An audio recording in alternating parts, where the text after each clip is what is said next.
Sunday morning, no alarm. Coffee, a blank afternoon ahead. Some people call that the goal. Some people call that the grave. The difference isn't in the day, it's in why it's empty. This video is about one sentence. I'm not ambitious. It has become one of the calmest, most socially acceptable things a person can say about themselves. A lot of the time, it's true. Some of the time, it is doing very different work. 3 things in this video. Why this sentence has become a kind of status symbol. The research distinction between 2 very different psychological states that both look like not being ambitious. And 2 specific questions that tell you which one you're running without having to commit to changing anything. Start with the cultural moment. Sell it all. 20 years ago, ambition was a default virtue. Under 50, I need those The shares. standard assumption was that a person was supposed to want things, a career trajectory, a family, a list of milestones. Not wanting those things needed explanation. Now the reverse is true. Ambition has become slightly suspicious. Anti-hustle has become a lifestyle brand. I'm not ambitious appears in bios, in profile descriptions, in the quiet self-summaries people give at dinner parties. The sentence signals maturity. It signals that the speaker has seen through the rat race. It signals a kind of arrival, not a departure. And because of this, a specific thing has become harder to notice. Not because the sentence is wrong, but because the sentence now gets approval by default. And approval is an environment where self-examination tends to go quiet. Here's the thing. There's a clean research distinction that changes how this sentence lands. Andrew Elliott and Marcy Church at the University of Rochester, in a 1997 paper that has been cited thousands of times since, separated motivation into 2 fundamentally different orientations. Approach motivation, movement towards something desired, and avoidance motivation, movement away from something feared. Both produce action. Both produce inaction. Both can look identical from the outside. But internally, they feel completely different, and they produce very different lives. A person running approach motivation wants something. They may or may not pursue it strenuously, but the wanting is there. It has a shape. They can name what they're moving toward. If you ask them, what would you try if you knew it wouldn't embarrass you? They'd have a surprisingly specific answer. Maybe they're not chasing a big career. Maybe they're working on something small and specific that matters to them. Maybe their version of ambition is a book, a quiet skill, a project in the garden, a relationship they're investing in. It looks low-key from outside. Internally, there is a clear direction. A person running avoidance motivation looks similar on the surface. The calendar is also empty of big projects. The answer to "what do you want?" is also not much. But inside, something else is happening. The absence of pursuit isn't because nothing is calling. It's because the costs of wanting, and therefore possibly not getting, have become unacceptable.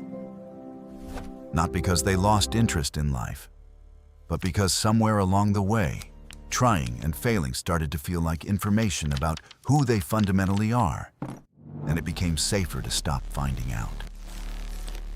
Both people say the same sentence. I'm not ambitious. They mean different things. One means, I have chosen a quieter shape of life. The other means, I have stopped trying things that could hurt. Now, how do you tell the difference in yourself without having to pretend or guess? 2 questions. Both specific. Both uncomfortable if used honestly. Neither requires you to do anything about the answer. Question 1. Remove the financial pressure. Imagine, seriously, that money stopped being a constraint. Not fantasy, just the constraint. Rent handled, Food handled. Basic needs not a concern. Now, what would you start doing next week that you aren't doing now? Not what would you stop doing. What would you start? Sit with the question for longer than is comfortable, because the first answer is usually a reflex. Nothing. I'd just relax. Let that answer pass. Wait for the second one, and the third. For some people, the honest answer keeps being nothing, actually. I'd read, cook, walk, see the same friends, do the things I already do. For those people, I'm not ambitious, might be genuinely accurate. Their current life and their ideal life overlap. That's worth knowing, not dismissing. For other people, something specific starts to surface after the reflex. A creative project, a skill, a business idea, a relationship they'd actually invest in, a physical thing they've quietly wanted for years. If that second or third answer has content in it, content that the current life has no room for, the sentence, "I'm not ambitious," may be describing something other than what it claims.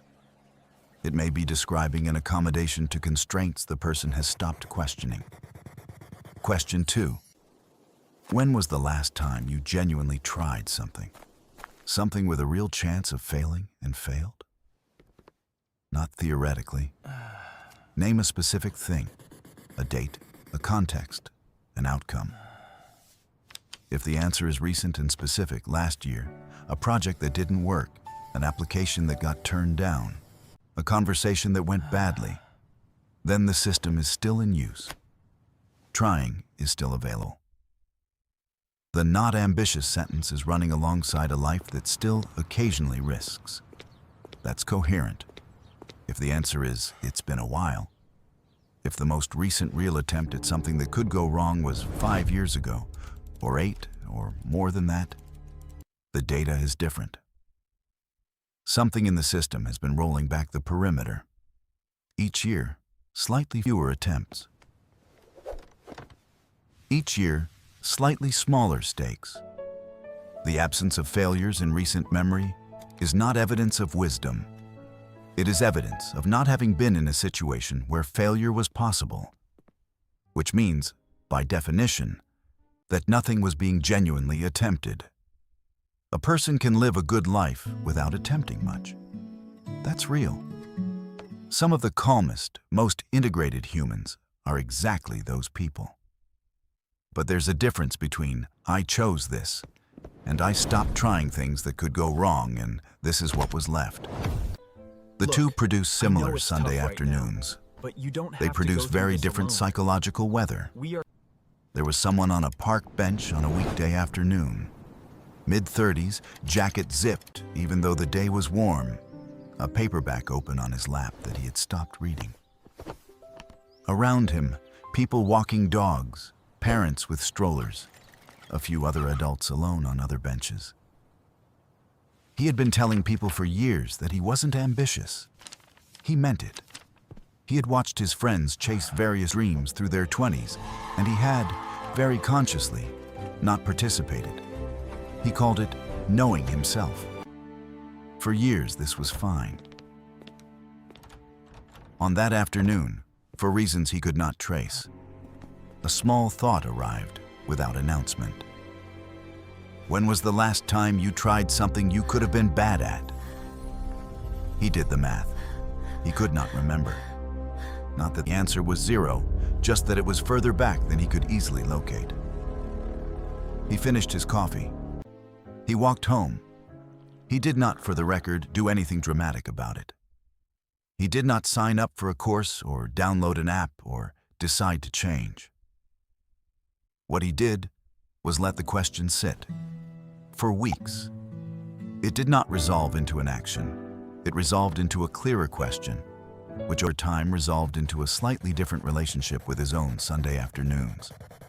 Not a transformation, a small correction, a hand on the steering wheel that had been, for some time, hanging at his side. Okay. That one lands quietly, for the people it lands for. Now, How the two versions feel different from the inside. The chosen version of I'm not ambitious has a quality of settledness. The person can describe what they're not pursuing without tension. I understand the concern. They don't get but trust defensive me, when the we're subject gonna comes handle up. this together. They can be It's gonna around be fine. ambitious people without discomfort. They don't need the culture to validate their choice. The choice is structurally stable. It holds up under pressure. The avoidance version has a different texture. There's usually a small flinch when the topic is raised. There's a tendency to preemptively explain, I used to want that, but it's not that I couldn't, it's that I chose. Most people don't really want it either. They just perform it. The explanations themselves are a signal. A person who has actually chosen doesn't need to keep justifying. A person running avoidance often finds themselves repeatedly making the case, to friends, to family, and mostly to themselves. Look, I am telling you, this is The not case gonna is a work the way tell. you think it is. It's the But receipt fine, for whatever, a purchase do that what you keeps want. needing to be defended. There's also a physical signal. The chosen version is accompanied by a settled body, ease around stillness, actual rest during rest. The avoidance version often isn't. The Sunday afternoon is restful in appearance, but not in the body. A low-grade restlessness underneath the apparent calm. A sense that something is being avoided by being in the armchair, not resolved by it. If the Sunday afternoons leave you more restless at the end than at the beginning, the data is worth looking at. One more thing. This video is not trying to turn anyone into somebody they're not. The point is not, you must become ambitious. The point is not, rest is bad. The point is very specific. Make sure the person who is sitting in your Sunday afternoon is the person you chose to be, not the person that was left over when you stopped trying things that could have gone wrong. Soren spent a few years in the first version. It was honest. Splitting up is too dangerous. Then a for few more patrols years in the nearby. second version, calling it the first. That one was less honest. The shift between them was not a transformation. It was a pair of questions asked carefully, with nobody watching, answered honestly. So which version is yours? That's it. That's the whole video. Not an action, not a program. A question. The answer, whatever it is, does not require you to change anything today. It just changes what you know about your own Sunday afternoons, and whether the quiet is a chosen quiet, or a quiet that arrived by default, and has been here longer than you noticed. Next Saturday, a different sentence, this one about friendship. I just have one close friend. That's all I need. A lot of people say it. Some of them are telling the truth. Some of them are describing the last person who didn't leave. The question is, which one you are.